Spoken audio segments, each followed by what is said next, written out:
Meet Dave of Delusions of Grandeur, actor, producer, and director of films like Tales of the Forgotten. He has come to assemble a team of freaks, geeks, and even worse, film nerds, to discuss films ranging from mainstream to downright crazy. There is Tammy, car enthusiast, and Dave's fiance, Dustin, reptile expert and overall horror collector, Jake, environmentalist and fine art film critic, and finally Brandon, a therapist with a love of film that can only be seen as insanity. Together under Dave's leadership, they are inside movies galore. Enjoy the show.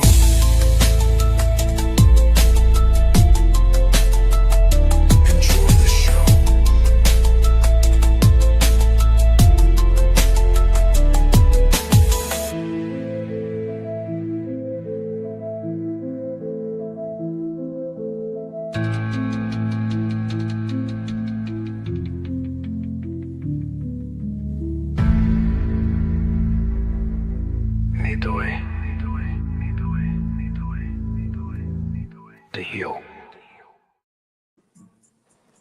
Hello, ladies and gentlemen, and welcome back to another exciting film journey here on Delusions of Grandeur. I am one of your hosts, but today we are discussing, and this is a theme that we somewhat started 2 discussions ago, where we are discussing films that have to do with imaginary friends. And this one is the one that Tammy decided to subject us to this week. Tammy, what movie did you have us watch for today? Imaginary. Okay. And this is a 2024 movie, so this is a relatively recent one. I know it's 2026, so it's already been 2 years since it's been out. It was directed by Jeff Wadlow. And let's see what IMDb says about the film. Pulling my phone up here. It says, and right now it's free to watch on a Roku channel. So, a woman returns to her childhood home to discover that the imaginary friend she left behind is very real and unhappy that she abandoned him. So, going around the room, was this a first-time watch for you, Boris? Yes, it was the first time, and I must say I really enjoyed it. It was quite good. Pretty refreshing horror movie on the topic we've been dealing with recently. I when I started to watch it, I had a little different expectations, but it was definitely interesting. At first I found the teddy bear cute. Okay. But yeah, it was quite suspenseful. It had some really good plot twists and a pretty satisfying ending. Although to some extent, I hoped the imaginary friend would be a better fleshed out character, not just pure evil for the sake of being evil. But okay. It was still quite good, and I found it really interesting from the beginning to the end. So yeah, I'm pretty glad I saw it. Okay. Is that pretty much it then for your first impressions? Oh yes. Okay. What about you, Tammy? Was this a first time watch for you? No, I believe this is the second time I've seen it because I know that when we saw the ads for it that it was coming out, we both said it looked neat, and so we watched it not long after it came out. I know that, and Okay. I liked it then. I thought it was I thought it was really interesting because we, the other two movies that we've done before this that with the imaginary friend were um, I guess you want to call them Cutesy. niceys, you know. Um,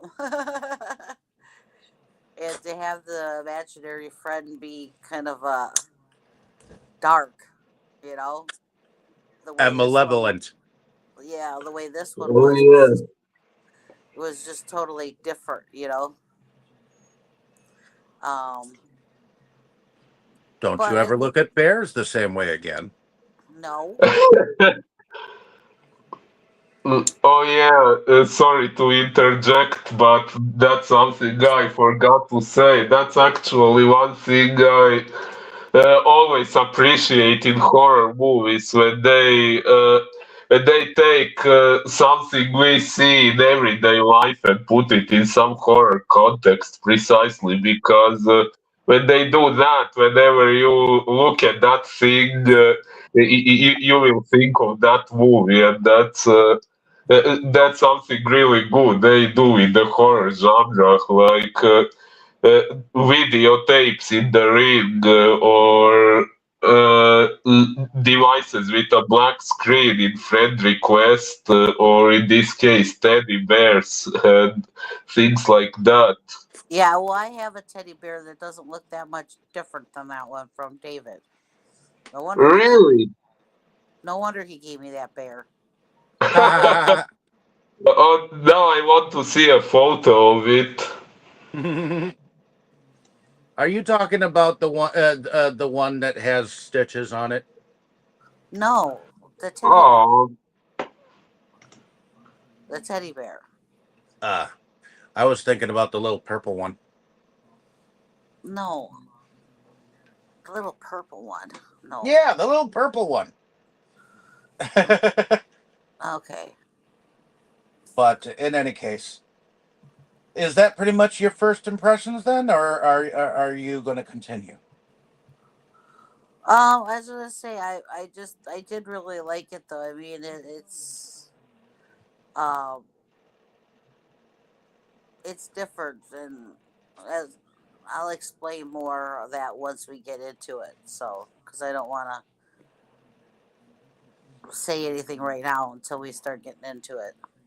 Okay. Well, the first time I heard about this was well, you always go on and on and on about the dude who works for what is it, six? He's Gino Salamone. Yeah. Well, you're the one who keeps going on about him, like you seem to like Spanguli a lot.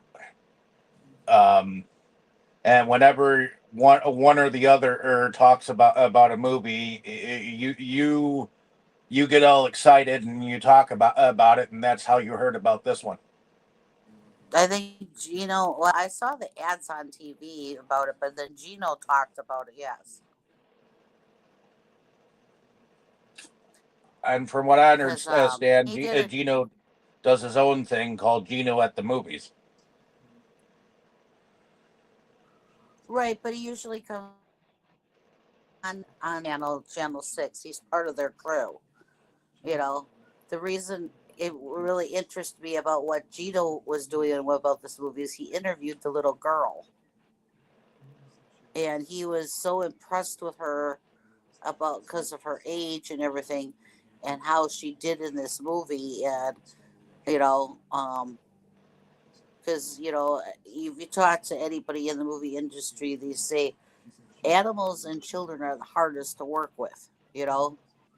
And he was just so thoroughly impressed with her as a child actress, and I think from what he said, if I remember right, this was like her first movie. And so I got really interested in the interview he did with her. And that interested me more in this movie because of that interview. So Okay. Well, and myself, like I said, you heard about it and then told me about it, and then I waited for it to come out digitally, and then we watched it, and then it came up for a discussion here. So I was I was interested in it when I heard about it, and when I watched it, it made me more intrigued. So I'm glad that it came up as a somewhat theme, so that we could go on and discuss it. It's also a relatively newer film, so I'm glad that we can cover a somewhat newer film, even though I enjoy the old ones just as much. So, that being said, I enjoy the concept of an imaginary friend. I never had one myself.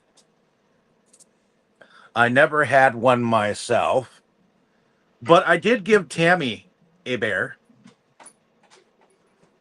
See, Wait, it looks fairly similar, doesn't it? you never had a teddy bear.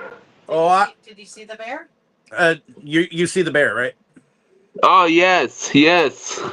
That's my bear. That's her bear. Hoot. So, but I mean, I've had various teddy bears over time. I mean, um, my favorite stuffed animals have always been a little bit different. I had a koala bear that I got from like the Milwaukee Zoo that I won through a lot. You had to buy a ticket during Easter, and I won a koala bear. Um, Oh, I ended up finding a Littlefoot dinosaur from the Land Before Time at a rummage sale. That was my stuffed animal for a while. My dad brought back an Australian wombat one year, so that was a stuffed animal for a little bit. So I have had various creatures. I haven't just had teddy bears myself. oh, same here. So it's a little bit different with me, but I found a couple of bears for her and whatnot, and that's the bear that she was talking about. So, but that being said, This is Stitches. yeah. Oh, And you can explain that. this is Stitches. You got me that after I had all my surgery. I got her this after she got all of her surgeries. Oh, He's got all well, kinds of stitches all over. uh, If you see on his arm, so he's kind of like a Franken, uh, but he's so cute. He's purple. oh, Oh, he's gray. He's gray, and it says "me to you," but he's got like patches, like like a patchwork quilt type design on his stomach. He's kind of cute. well, I could say something interesting. Uh, my friends and I have an inner joke based on an episode of The Simpsons when I don't know which exact episode it was, but it was something when Homer Simpson took his wife to see a ballet show, and when he saw what it was, he was like, "Oh, so this is ballet?" And she said something like, "What did you expect? A teddy bear in a car?" or something like that. Maybe I don't know exactly how it was worded in English, but it became a running inner joke between me and my local friends. And we've been making jokes about teddy bear in the car for almost a year now, I think. And yesterday, no, 2 days ago was my birthday party, and uh, I will show you what my friends gave me. Oh, I Oh, didn't realize it was your birthday. Happy late birthday, yeah, his dear. birthday. His birthday showed up on my Facebook. Oh, thank you. Yeah, I'm sorry if I still didn't reply to the happy birthday message. I got quite several, haven't gotten to replying to them all, but I will.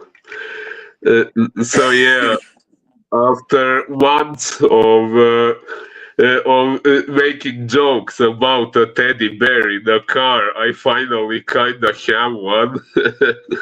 It's cute. Thank you. Yeah, that other bear that David showed you, he's one of my favorites because if you probably didn't notice, but on the bottom of his back paws, he's got like the paw print. You know, Oh, he's so because it's so cute. You know. yes. Yeah, believe it or not, I've picked you up some owl stuffed animals, and eventually I have to send them to you. For real? Yep. Wow. Oh, thank you, man. But it'll take me a little bit before I can, because it's rather expensive to send to you. So I gotta pick a day. Well, yeah. And then we were gonna see if there was anything else to add because if we're gonna do it, we might as well anything else we want to do it all. You know. Yeah. Yeah. Well, this is another thing I got for my birthday. Oh, that's cute. Oh, Thank you. Uh, uh, Actually, I've got quite several more owl-related things, but Oh, if for your I birthday? yes, but if I started to show them all now, it We would would never probably get to the discussion. take yeah, pretty much. that's So, okay. no, it's fine because we have all day technically. But in any case, um, Tammy, why don't you bring us into the main story? It starts with a nightmare. Right. She has the the main Jessica, I believe her name is, has a nightmare, and she wakes up and her husband tells her everything's all gonna be okay, and evidently they're in the process of moving, and they're moving to her childhood home from wherever they are, and he says, well, we don't have much to finish up here. Why don't we just go and get there early, even though there was supposed to be some painting and stuff done there. And he's like, well, they can finish that up with us there. He's I believe Jessica is seeing a therapist at the time because of these nightmares, and may even be taking some medication to help with them. And his whole idea is maybe um, new surroundings, new start, everything will help her with the nightmares. So he was kind of pushing, let's go now, you know? We don't have to necessarily wait for everything to be perfect to move in, you know? Yes. Now, Jessica is basically a stepmother to, you don't see him that much, so I forgot his name, her husband, because you don't really see him that much.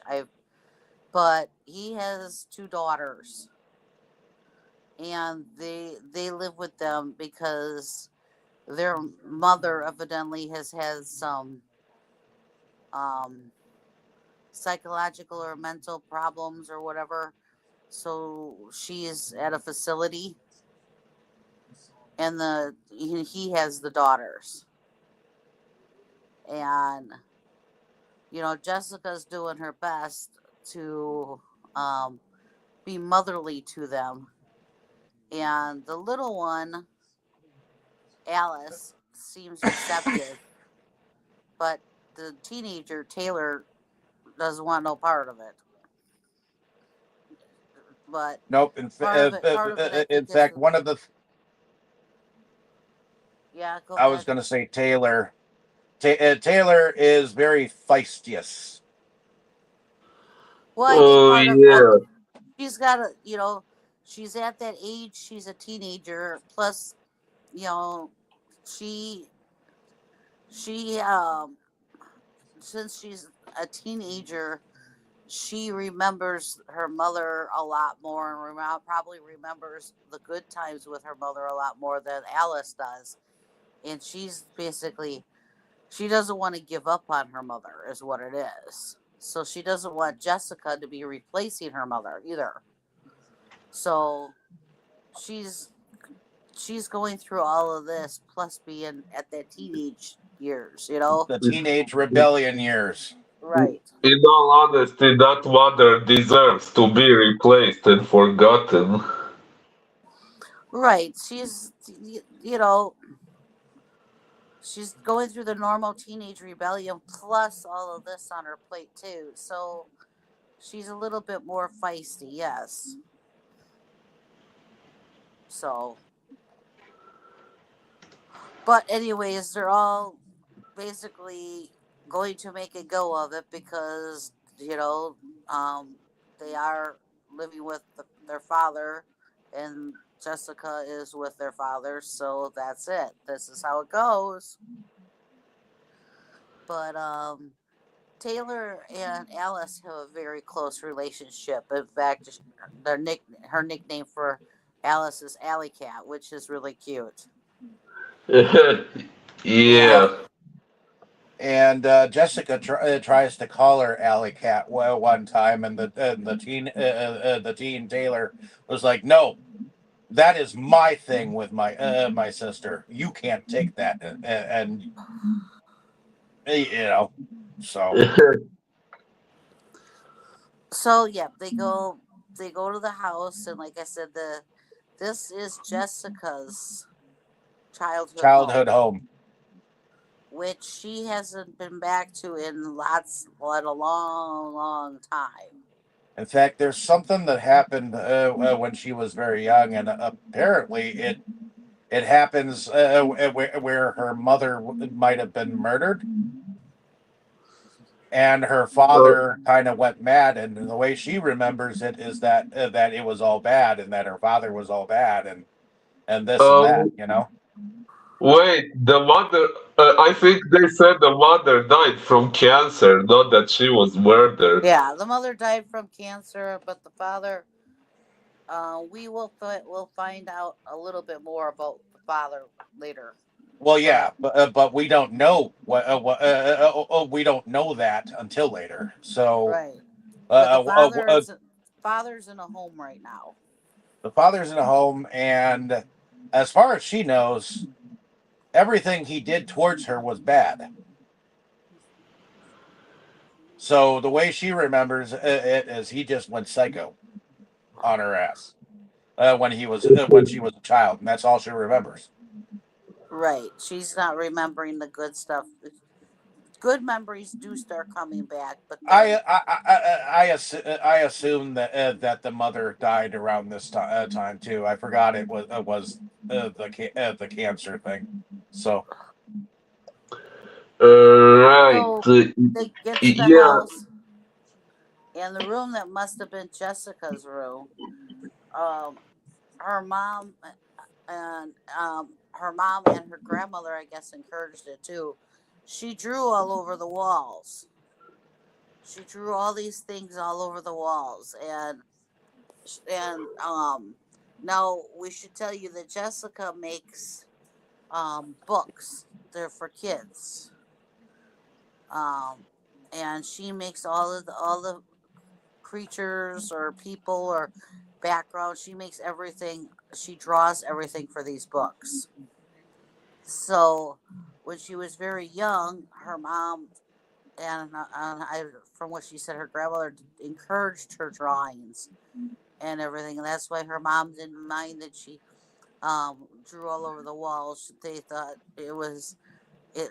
That's your canvas, and unlike most parents, don't like their children to color all over the walls, but they she was encouraged to do it. So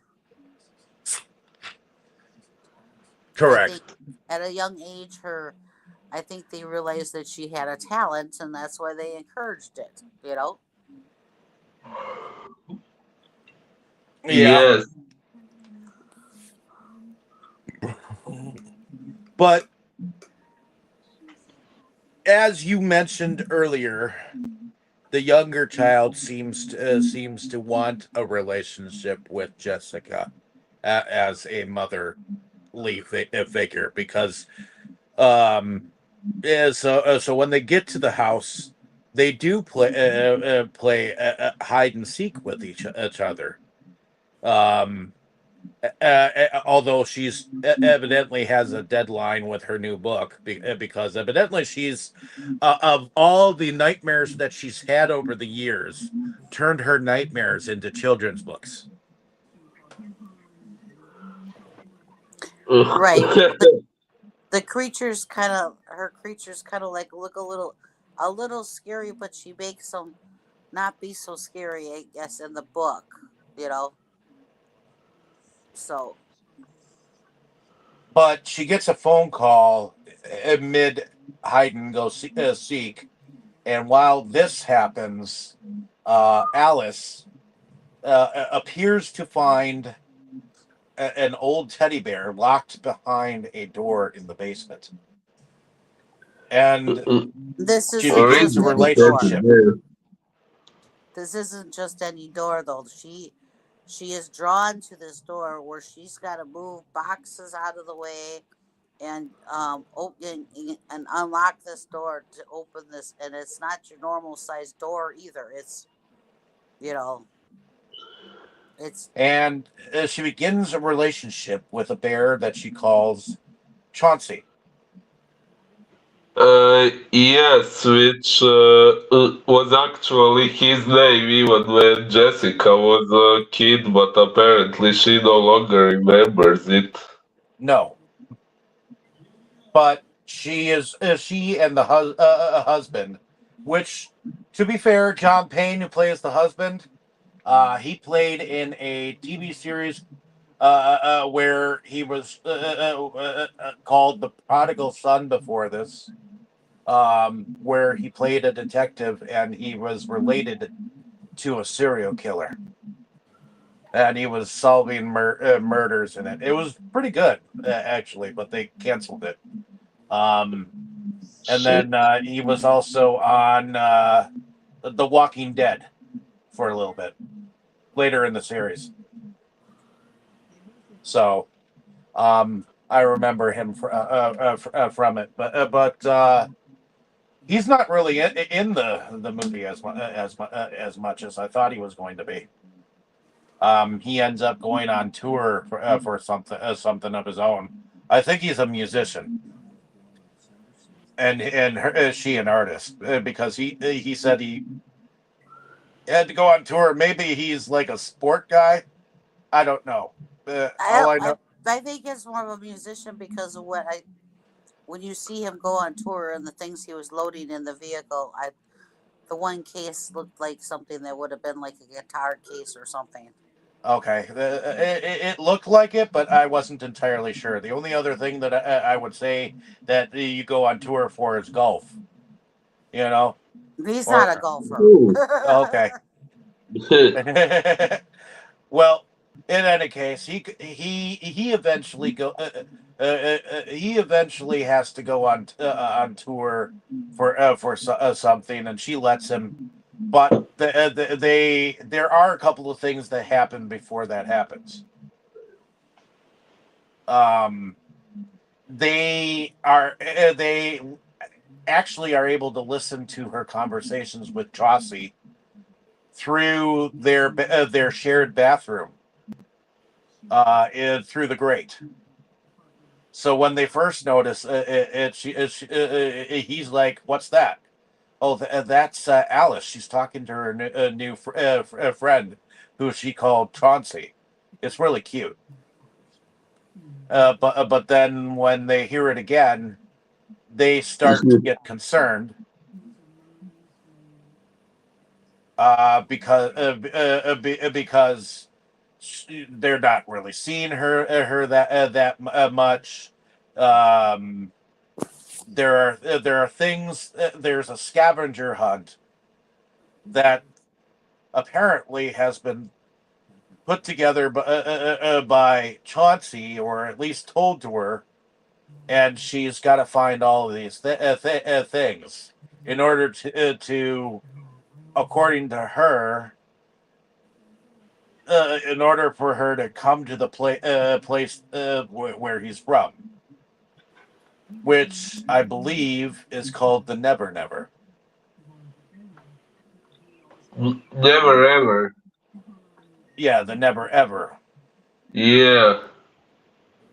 So, but there's all these kinds of things that are on the scavenger hunt that are curious, like something that makes her happy, something that makes her sad, something that maybe causes her pain, or something that hurts is like the very end. And the husband is already gone by the time she actually decides to try to hurt herself. But it's a little bit after that is when she calls in this. And I think there's something else that happens. Oh yeah. She wanted She something happy, and she gave her a little ball, and she drew a happy face on it um for her scavenger hunt.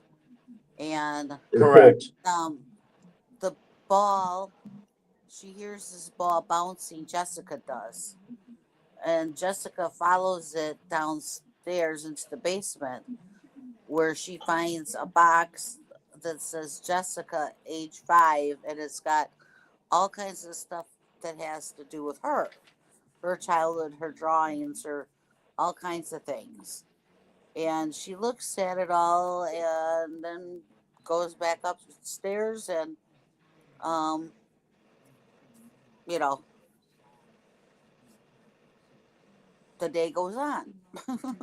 Yeah, and also Taylor, she um she looks around for her sister, but then also she ends up seeing taking selfies of herself, and she realizes there's an older lady in the back that's pointing up at her or waving at her in the picture that she took. So she runs outside, and she meets the cute teenage boy from next door, um, which apparently she connects with. And that's when Jessica comes outside and is like, she's 15 years old. She goes out there and tells the kid off because she's trying to protect her. You know, Yeah, well, apparently he's trying to do drugs, so yeah, not quite a nice kid. well, we don't realize that until they're actually alone with each other. So, um, and she invites him over when Jessica leaves to leave her in charge. So, of course, what is a teenager going to do? She's going to invite a boy over alone, and she thinks romance is going to happen. Um, she's a teenage kid. She's into boys. Although But he's She more definitely does interested in say no to drugs. right and no to the alcohol, and that's. But before he drops some alcohol and breaks the bottle, but beforehand he meets Alice, and um he he Alice was collecting bugs for her scavenger hunt, and he took the jar and was all looking at it and everything, and then gave it back. And Alice is like, don't touch what's mine," and was for a little girl, she had a very stern note in that, and kind of creepy. Yeah, Uh, which is why he mouthed the word psycho to her. But then um, he drops the decanter of liquor, and he's told to go up and get something to clean it up.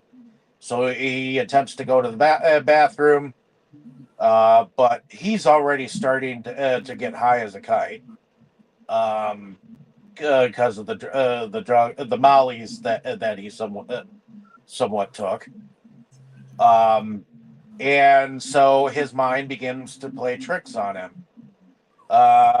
Where he takes a pee, and the string to the bear, well, it begins to play tricks on him.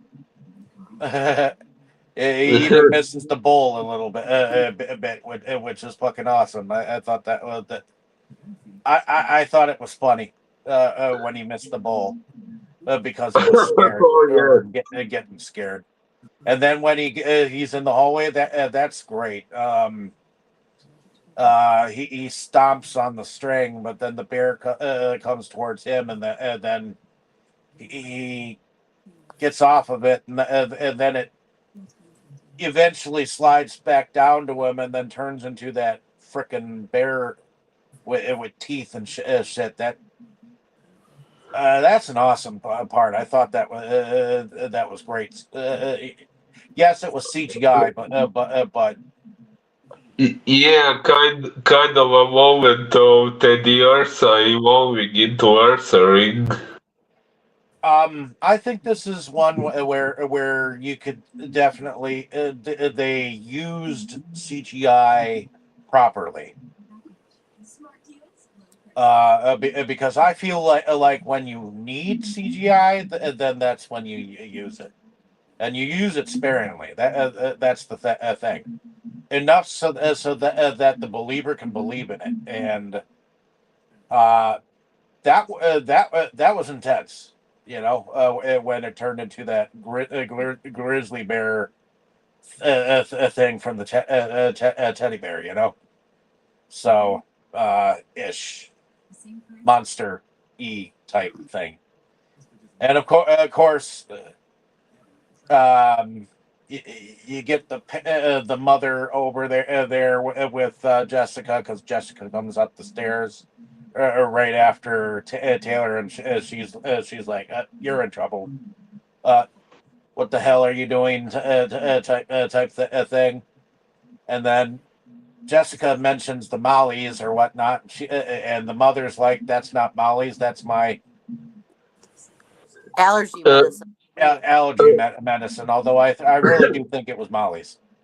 oh yeah, by the way, is Wallis a slang for some drugs or something?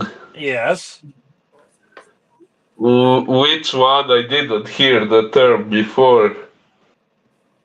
I've heard it many times before in TV shows and whatnot. When someone's been mollied,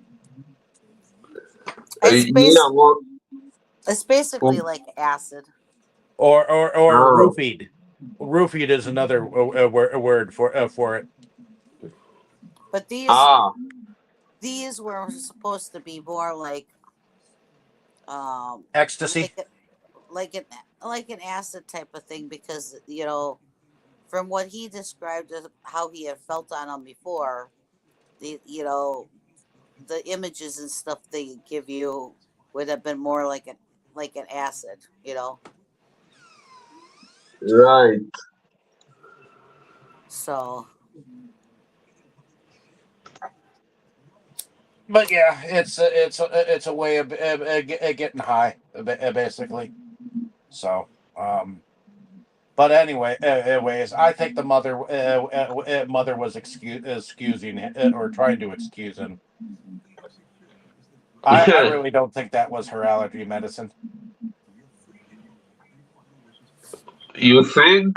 I do not think it was. I think the mother was just excusing him or whatnot. But no matter. You didn't see him for a little bit. Although when Alice disappeared, that's about the only time that you actually saw the kid.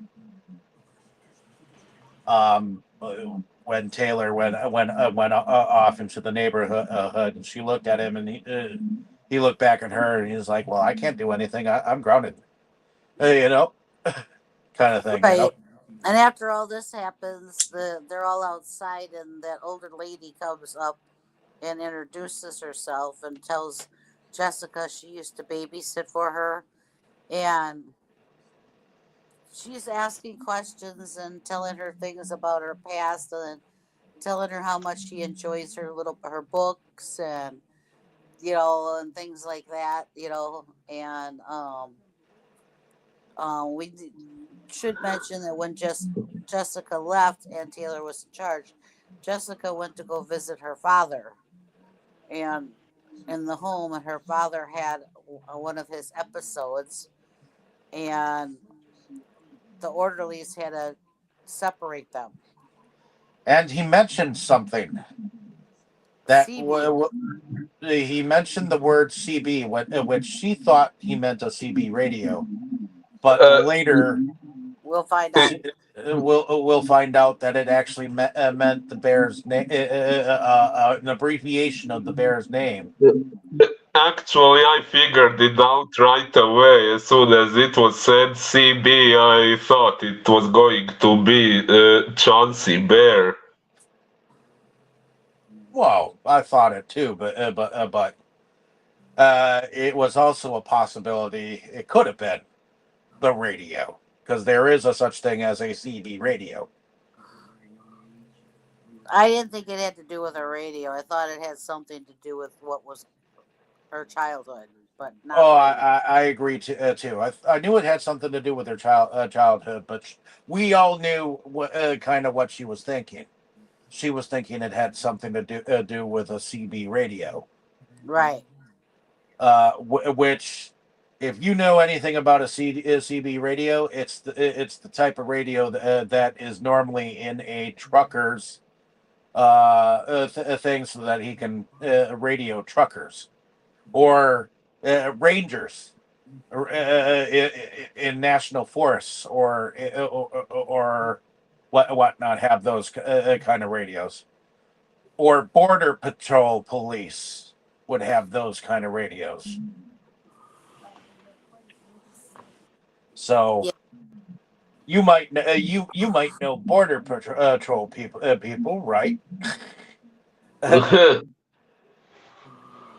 People on the outside of the borders of your country that are speaking to each other by CB radio. Uh, so Actually, I didn't know that was a term outside of this movie. Well, we had CB CB radios for a radio. long time.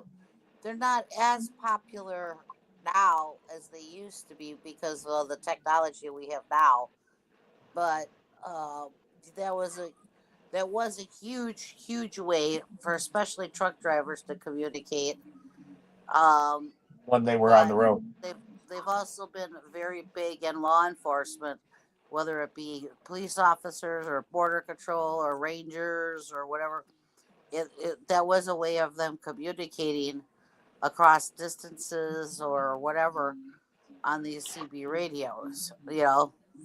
I probably did see it. I just didn't know the English term for it. Yeah, they've been around for a long time, and you know, people, especially the truck drivers, it ended up being a big thing. People would come up with what they call it, a handle. Okay, um, we'll just say my handle is Tweety Bird. I mean, if I got on the radio and said, "Hey, this is Tweety Bird," everybody would know who I was. Uh, Not yeah, necessarily. my name would They, probably be well, they what? wouldn't know my real name and know exactly or anything like that, but they would know my handle is this. And if David came on, Ah, if David came on oh, and said, "Hey, this is Werewolf," they would know. Oh, hey, Werewolf's on the radio. ah. Actually, I think when Breaker I one was a nine. Breaker 19. This is Roy. Calling Narflat. Do you copy? This is Texas Ranger 209. Calling North Dakota. Calling North Dakota. Yeah. So yeah, they were very, very. It was, I mean, I'm sure it's still used somewhat. I believe in the trucks, and I do believe some like Rangers and stuff like that. Some of them still use it, but the communication is so much easier with phones nowadays than it is. I mean, there are probably still people who use walkie talkies and shit like that, or um, but CB radios used to be the thing for people to have to communicate with each other. Right. In fact, you can still buy CB radios. It's just they're not technically the communication that people use these days. Right. But in any case, enough about CB radios and junk. It wasn't about CB radios. It was about imaginary friends or friend. Actually, right. technically friends, because uh, after she goes missing, well, before she even goes missing, she tries to stab herself with a nail in a piece of wood. Alice does. Because of the scavenger hunt thing. That So while the hubby is away, she calls in, I guess, her therapist, which the and her therapist therapist. has worked with Alice before. It Correct. seems like she's worked with her many a times. I think the reason that the therapist has been working with Alice is because of what happened with Alice and Taylor's mother. So Correct. it's her the The ther- therapist, uh, the therapist also remembers a kid who had a similar situation and then disappeared. well, Well, we'll get she's into also the that. one who points out that there was no bear. Yes. Oh, that was a major twist. I really didn't see that coming. The, I forgot about that. That nobody else seems to be able to see that bear except for Alice and Jessica can see the bear. But Yeah. nobody else sees this bear. correct. And Jessica is flabbergasted by that because she's like, no way. I saw it come in. I saw it be placed on this couch. you know, Right. and she's remembering all these places that she actually saw the bear. But when she asks Taylor, "Didn't you see the bear?" and she's like, "No." But but you know, then Alice makes a threat towards the therapist about getting her granddaughters, and she tells her, she's got three of them or whatnot, and that's when she comes out, and I think even the therapist is a little nervous. Right, that's when Jessica goes and gets that box of her things when she was a child. and she's trying to show the therapist, look at, I drew this thing and it says never ever on it, or Yeah. on it. What is it? Is it supposed to, is it never ever or ever never? Never ever. Never ever. And it's got that door, and she's trying to show her, and that's when the therapist plays her some things from other children. And while they're going through all of this, Taylor is supposed to be watching Alice, and she thinks she's just fine. She thinks because she was sleeping in bed, and the next thing you know, after the therapist leaves, they realize Alice now is missing. Oh yes.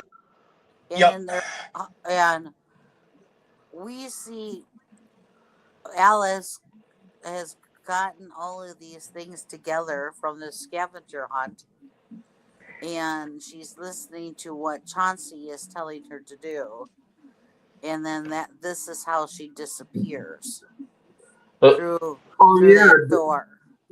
Yep. That reminds me.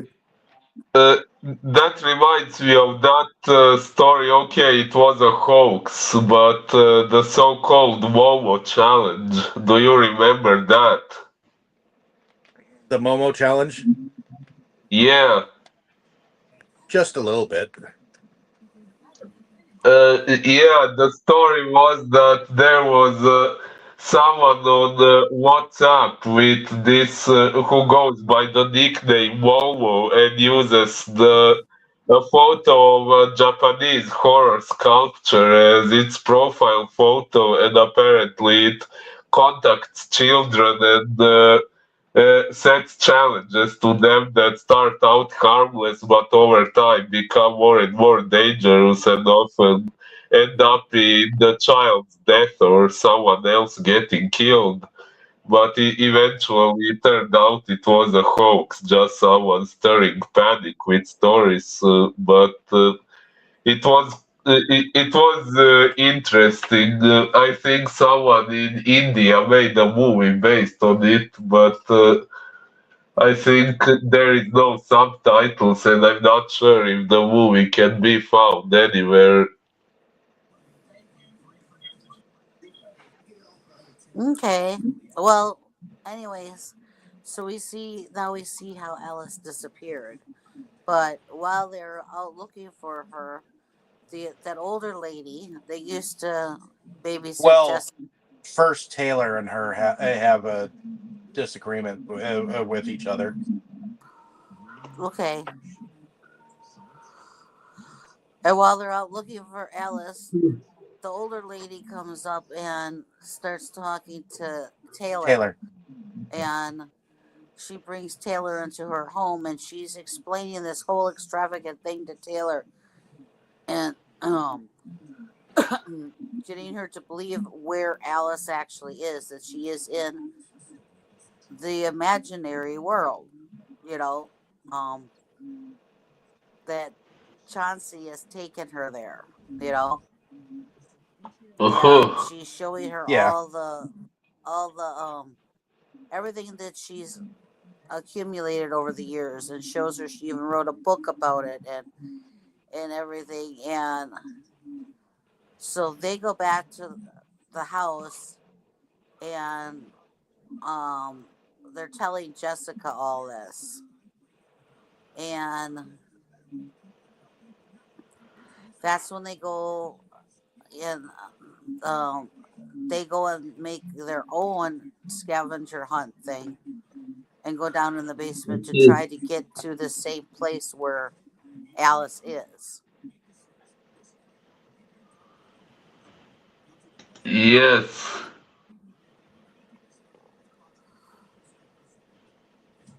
And that's when I believe that Taylor and Jessica actually have a moment, because the last thing on the scavenger thing is to do something that hurts, So Jessica's thinking it has to be a physical hurt, and she stabs her hand.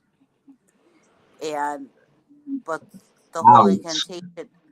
incantation to open that door doesn't work. So Jessica says some really mean things to Taylor, and Taylor kind of says things back, and then all of a sudden the incantation is working because it wasn't looking for a physical like a stabbing or that type of a hurt. It was looking No, for an it was inside looking for hurt. something that actually hurt. Right. Although, truth be told, stabbing oneself in the hand that way must hurt a hell lot. But they was looking for an inside hurt. It was Apparently looking for so. something that was a powerful hurt. Right. It wasn't looking for a physical hurt. It was looking for an inside hurt, something that hurt your heart, hurt you inside. Yeah, Is what it was looking for. emotional. An emotionally charged spirit realm. What do you think? You know? Yeah, But apparently it says that if you stay there, you can be happy there forever until you get eaten alive. well, the old lady thought that she could be happy forever in there, but what she didn't realize is that it wasn't her imagination that she was inside. She was in somebody else's, the little girl Alice's imagination, and that is where they entered into. You know. Yes. But the other thing that we learned about imagination is imagination. Ultimately, they ended up in several different rooms down the way. Like there is this room where Taylor ended up in, and she got separated from Jessica, and it was in a room where that thing with the music was going around with the lights and shit, and the little girl basically turned around and said, "Chauncey is coming for you." But Jessica found the back way into that room and took her out from it, and told her, "Hey, we got to stick together. You know, no matter what, stick together with me. You know." Yes. Now I keep forgetting Um, the older lady's name, but she really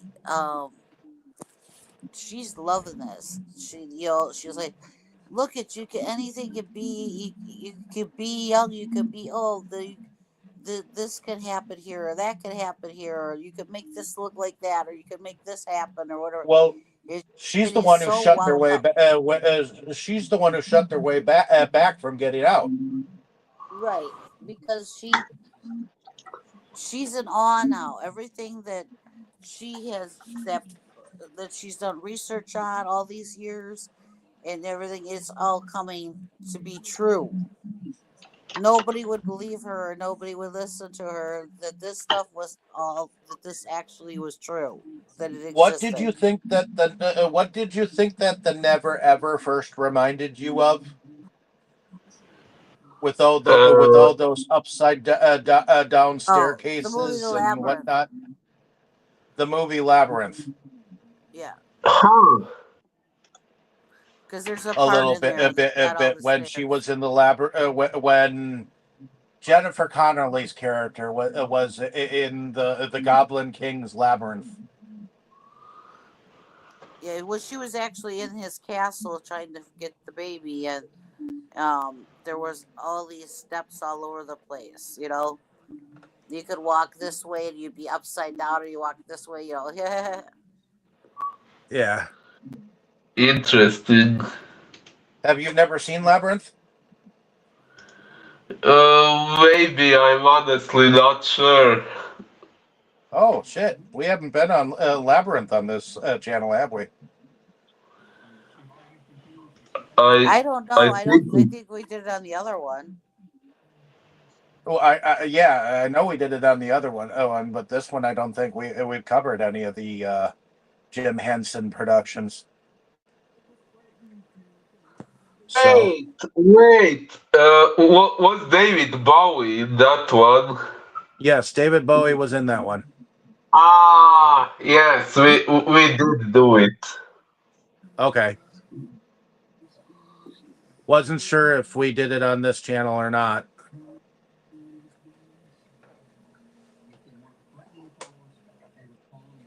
Trying to remember, we've done so much. Labyrinth, Delusions of Grandeur. Hoot. I don't think we did, but you might have actually seen the movie. That might have been something. You know, you might remember it from actually watching it. Yes, I think we did watch it. It was a musical, wasn't it? It was slightly a musical, Yeah, slightly. Yeah. but in any case, uh, so ultimately, the creature Chauncey did eat the old lady, though.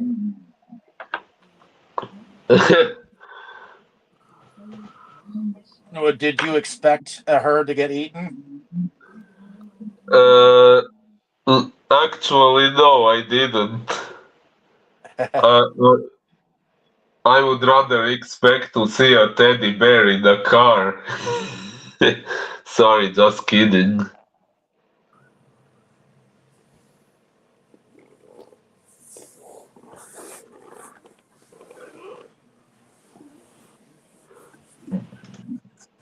So yeah, she gets eaten, and then I think this is where Jessica and Taylor actually finally decide to team up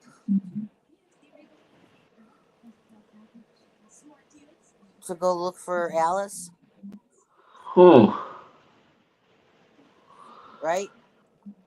Right. Yes. They eventually team up with Alice, where she's in this delusional fantasy where um, she's got like all these presents and everything that she wants, and her real mom is actually there. Yeah, except she's not quite real. Correct. So what did you all think about that part? It's Oh, kind of funny because Alice is all in this. She looks like a little princess with all the packages, and she's all, I got everything I want. I got my mom. I got my presents. I got this. I got that, you know. And now you two are here. So now I've got two moms and my sister, and, you know, well, it's kind of logical. The evil entity would create illusions derived from the child's traumas and desires. but I think it was kind of ingenious, you know, how Jessica right away thought about the blue door and started grabbing anything that was blue and making a door with it. And all of a sudden, Yeah, everybody joins in. They're all, even little Alice realizes this isn't right, what was going on, and she joins in. You know, so they make this new door out of anything that's blue. yeah.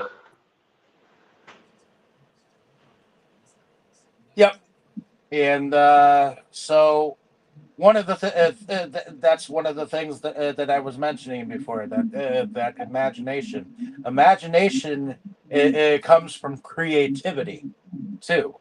So you can tear something up and then create whatever you want out of your own imagination, and that's something that works in that world. Well, at Apparently least so. according to her, it takes a couple of times for her to get snapped back to reality, as you can see, because it seems like Taylor rescues her, and then suddenly they're in a different kind of reality, where she has to save her again, you know. Yes. But then they okay. There's something that happens where they're back in the basement again, and the kid remembers something about fire magic. So Chansey tries to talk her out of it, but she throws a match down at the gasoline, and the gasoline explodes the basement, and they get out of there. And then, of course, they end up trying to go into a hotel, and then they see somebody else's imaginary friend. They're like, let's get out of here.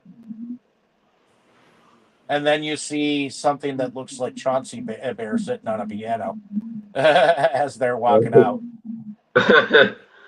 Yes. Is that pretty much it then, Tammy? Yeah, I Or guess. did you have anything else that you wanted to add to that? Well, there was a few little battles that were won, but Oh, I want to add hoot hoots. I mean, I always want to add hoot hoots to everything. You mean the Hoot Apocalypse? Yes, pretty much. But anyways, yeah, there were a couple of battles that could have been discussed, but those were the ones that I was talking about. How it seemed like Taylor had to fight to get Jessica back from that world twice, before they actually escaped, Right. But other than that, I think we pretty much gotten to the end of the film. So at the end of everything, did you imagine you watched the movie, or did you see it? Oh, good question. Let's see what my teddy bear in the car has to say about that. Let's see what Harvey has to say about that. Harvey, what did you think? Anyways, Oh, moving on. Oh, what about oh, that you know bad what's funny? friend? There's a candy maker here in Wisconsin for Easter. They only made 6 of them, but um they're 25-pound Easter bunnies, and they call them Harvey, really? Wow, is it but an and they're They're 25 intentional? 25-pound pounds. Easter bunnies? But they're made out of chocolate. It's been on the news. They only made 6 of them. They cost like $250 for this thing, but it's a 25 Holy pound cow. chocolate Easter bunny, and they call it Harvey. I Is thought it it was an funny that they called. intentional reference to that I Harvey, or is it? I thought it was funny that they call it Harvey. That's all. Yeah, but I mean, is it an intentional reference to that movie, Harvey, or is it a coincidence? I think I it's a think it's coincidence. intentional. Well, Huh. I just thought it was funny. It was called Harvey, because it's big. It's 20. It's a 25-pound thing. I mean, it's probably as tall as me, man. Yes. I will only get into it if it's got peanut butter inside of it.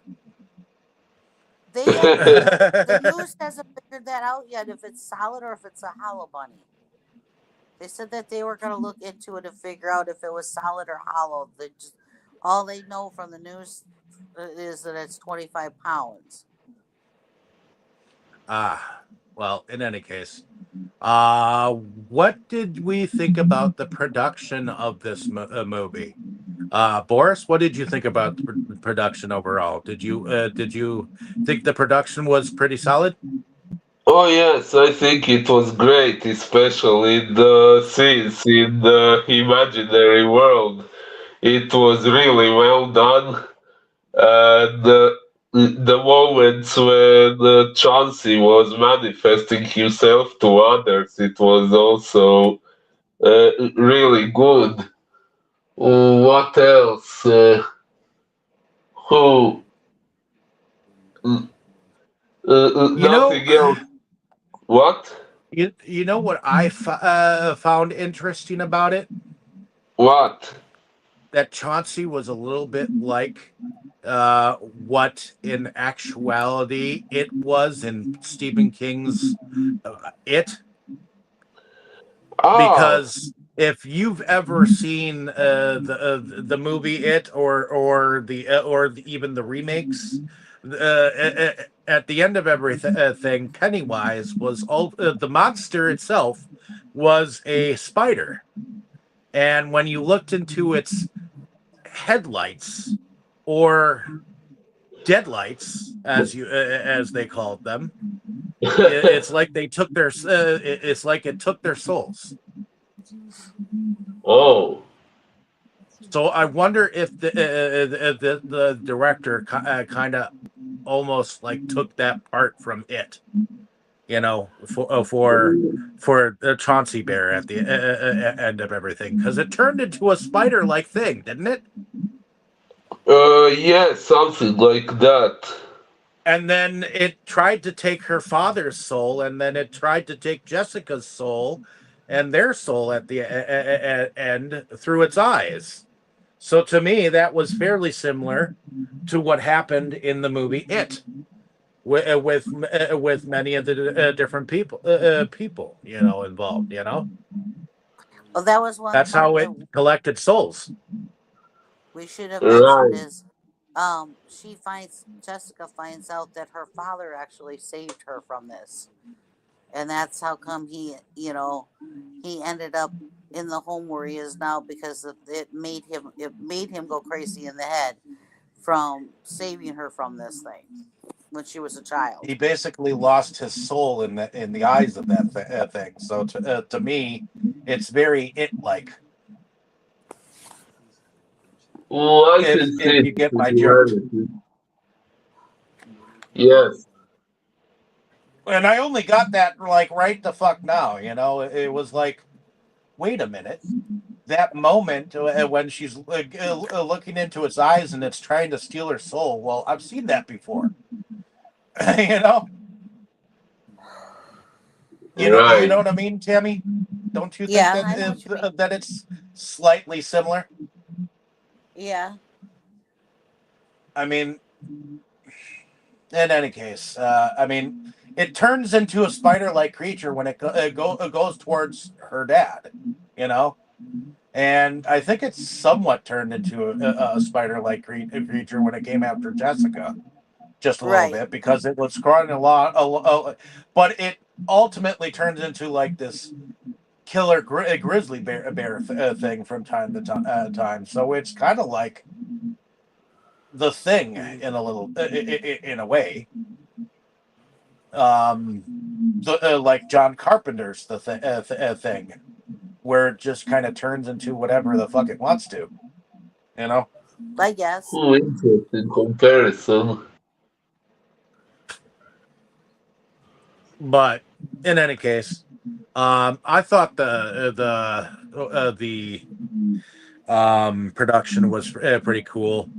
I thought the Never Ever was an interesting realm.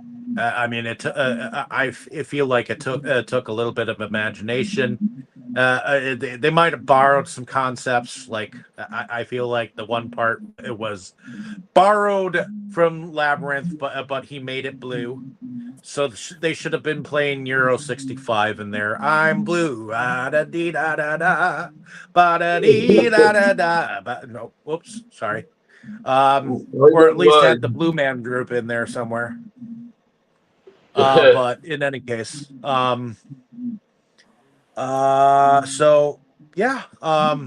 What did you think about production overall, Tammy? I thought it was really good. I mean, like you said, the whole concept of the never ever place is, definitely used imagination for that. And there wasn't a lot of there was a few creature moments, which I thought were pretty decent.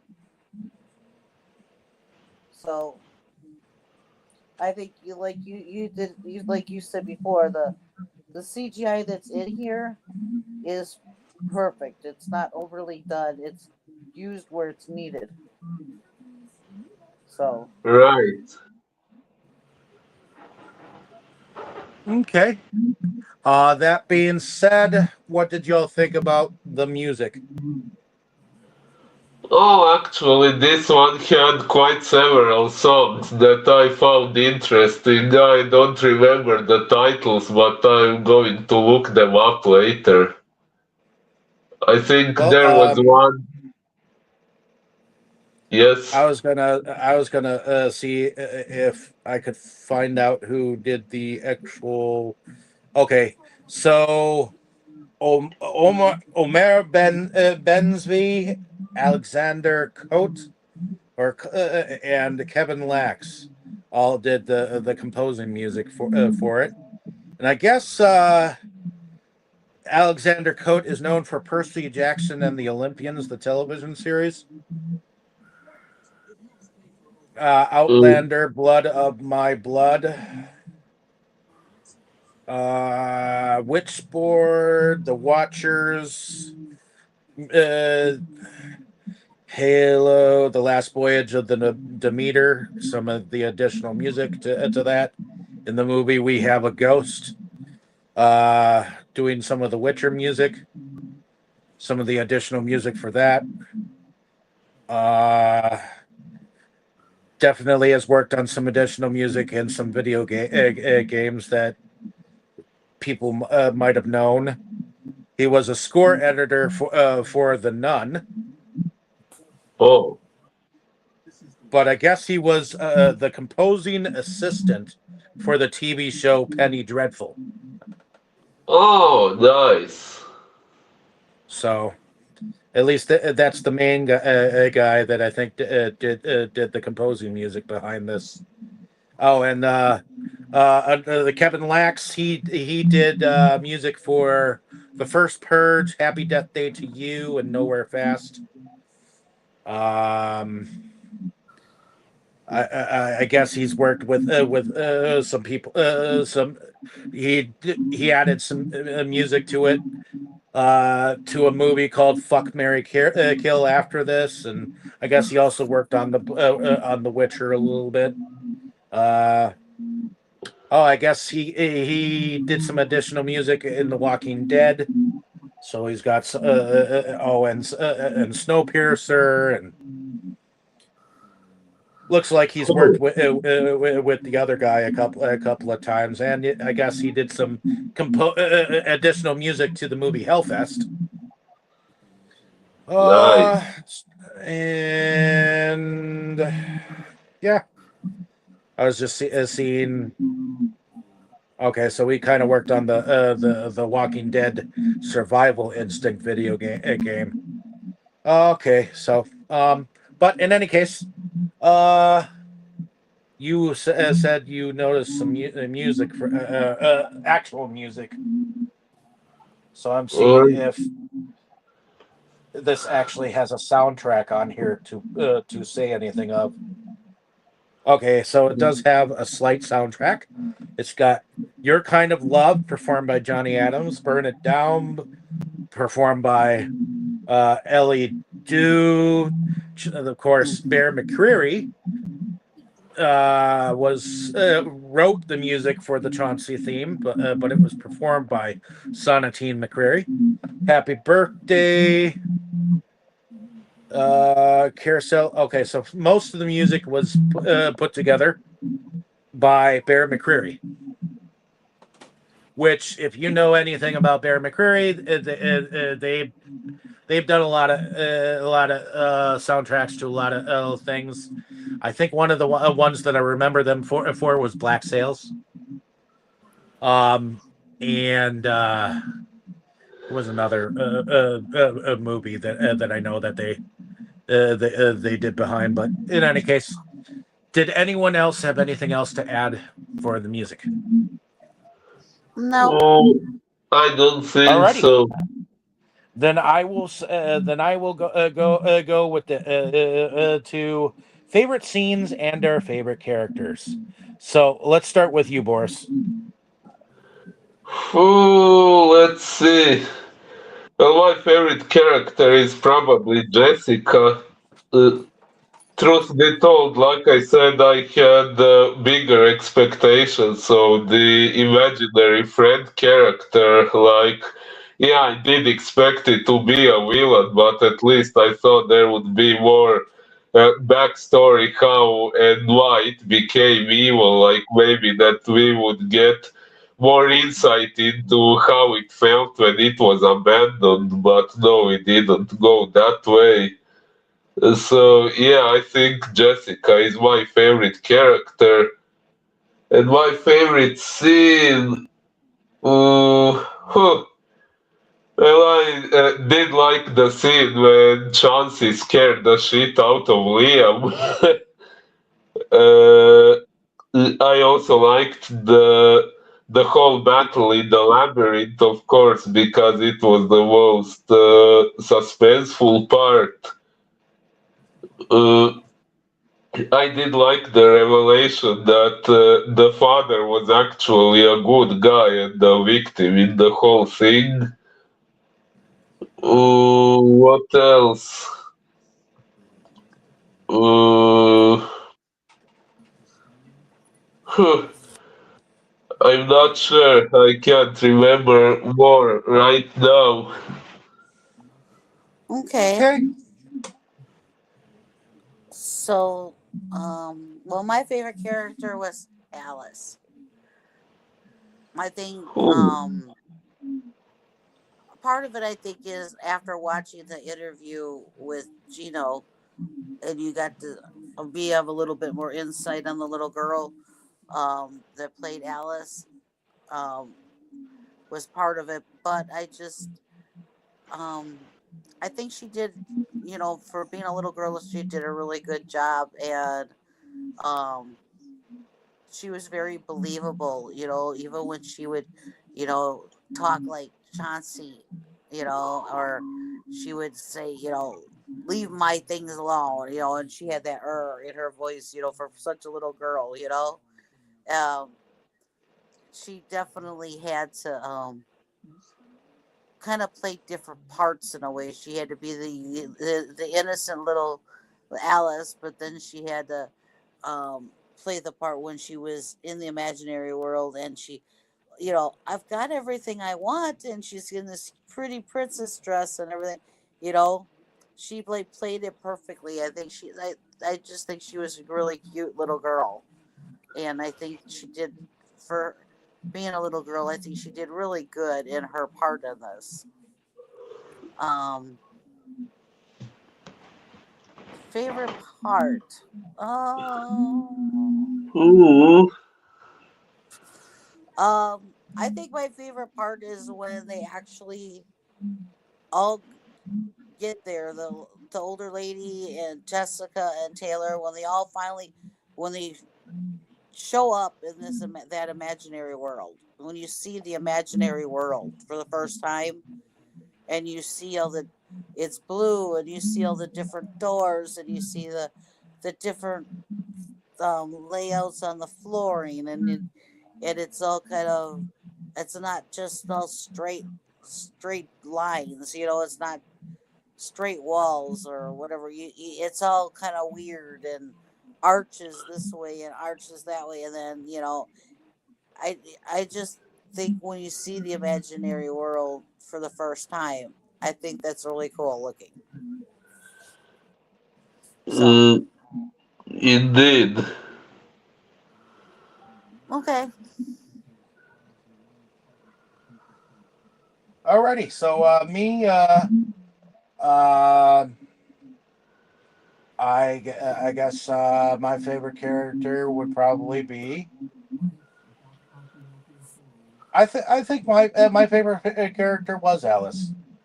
I do like Chauncey as a character, but I do like Alice as a character because once it was revealed that she was the one that was doing the voice of Chauncey, and that the teddy bear was in fact invisible. But did you realize that when Chauncey is speaking, you do hear his words being pronounced in Alice's voice, but Alice actually isn't moving her mouth at all, which is Yeah, I why realized that. the therapist ended up thinking Alice was into ventriloquism or something like that. Well, right, yeah, that's the creepy part of it. So I Oh yeah, enjoyed I enjoyed that part. That's part of what made the movie interesting. So the fact that definitely. they were able to show that part was heck yeah. It was a good way of making the make believe part of it reality. um, and made it good filmmaking. So, Right. but at the end of everything, I think that is my favorite, one of my favorite parts. But my other favorite part was when uh, the old lady got delusions of grandeur and shut the door on them, and when she was eaten, the look on her face when she was being eaten was just priceless. Spoodow. Spoodow! Major Spoodow. Yep. So I thought that was unique. Other than that, did anyone else have anything else to add? Alrighty, Oh, Hoot Hoots, maybe. Okay, maybe. sorry. What do you have something? I said you asked if anyone has anything to add, and I said maybe I have Hoot Hoots to add. I was just joking. Well, maybe it'll take me two hoots to reply. Fair but Hoot now. uh, but I'll not hoot to respond. I will take a couple of hoots, and then we'll get this party ended here. So everyone, let's see. Hopefully you have enjoyed our discussion on this movie Imaginary. If you have not seen it, go out and see it. Right now, it's only streaming on a Roku channel, which is kind of sad because that just means it's not streaming anywhere for free or really anywhere where that you can pay really that much. So it's a movie that needs to be seen, and I'd like people to see it. So, but Also Hoot. and what are you on doing that next week?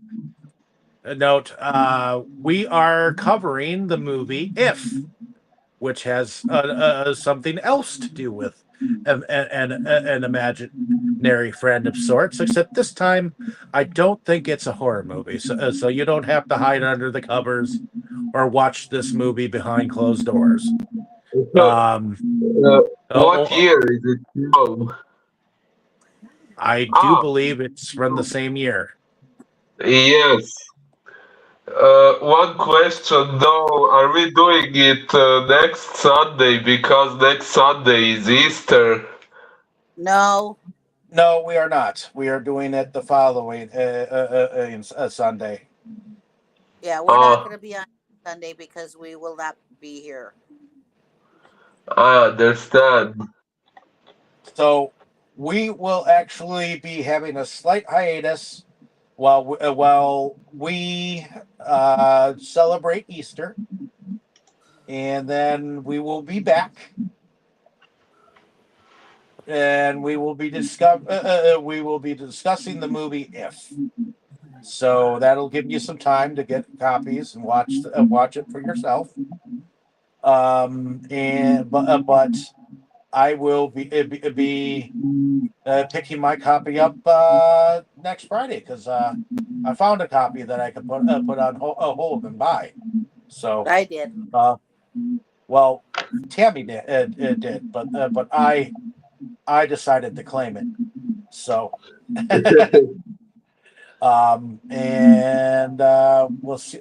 So I'll have a copy to watch for the following Sunday afterwards. So, on that note, like, share, and subscribe. Let us know down in the comments whether you saw the movie, whether you liked it, and whether you liked our discussion. And I guess we'll see you next time here on Delusions of Grandeur. In any case. Everyone say good night. Good Good night. night, everyone. Hoot hoot.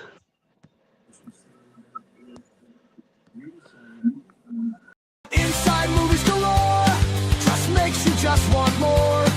We've had all in the world of media to explore. Horror, anime, or Curious George. Our love of new things was our reward. It is the best night of our week.